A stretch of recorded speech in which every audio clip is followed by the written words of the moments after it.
பஞ்சாங்கத்திலே அமிர்த கடிகை என்கிற ஒரு காலம் கொடுக்கப்பட்டிருக்கிறது. விஷக்கடிகைக்கு நேர் எதிரான காலம். விஷக்கடிகை என்பது நீங்கள் அவாய்ட் பண்ண வேண்டிய காலம். அமிர்த கடிகை என்பது நீங்கள் எல்லாவற்றிற்குமே பயன்படுத்தலாம். அதில் நீங்கள் ராகு காலம் யமகண்டம்லாம் வந்தால் கூட நீங்கள் அதை பற்றி கவலைப்பட வேண்டியதில்லை. ஏன்னா அமிர்தம் இருக்கக்கூடிய நேரம் என்கிற ஒரு நேரம் உண்டு. அமிர்தம் என்பது ஒரு நட்சத்திரம் குறிப்பிட்ட 60 நாழிகை இருக்கக்கூடிய நட்சத்திரம்.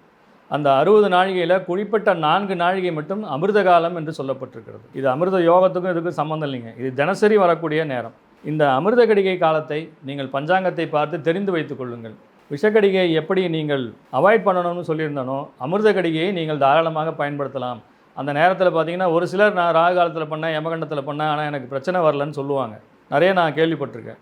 அந்த மாதிரி இருக்கிறவங்க தெரிந்தோ தெரியாமலோ இந்த அமிர்த கடிகை நேரத்தை பயன்படுத்தியிருப்பார்கள். அவர்களுக்கே தெரிஞ்சிருக்காது. அப்போ அந்த பஞ்சாங்கத்தை பார்த்து அந்த காலத்தை குறித்து வைத்து கொண்டு நீங்கள் முக்கியமாக ஒரு பெண் பார்க்கும் படலமோ இல்லை ஏதோ ஒரு முக்கியமான விஷயம் செய்யும்போது ராகுகால யமகண்டத்தெல்லாம் ஒதுக்கிடுங்க. இதுக்கு சம்மந்தம் இல்லை. ஏன்னா நட்சத்திரத்திலே அமிர்தம் இருக்கக்கூடிய காலம் என்பது மிக மிக முக்கியமான காலம். இந்த சூட்சமான விஷயத்தை நீங்கள் பயன்படுத்தும் போது வாழ்க்கையிலே மிகச்சிறந்த வெற்றியை அடையலாம். இதில் எந்த விதமான சந்தேகமும் கிடையாது. பயன்படுத்தி வெற்றி அடையுங்கள்.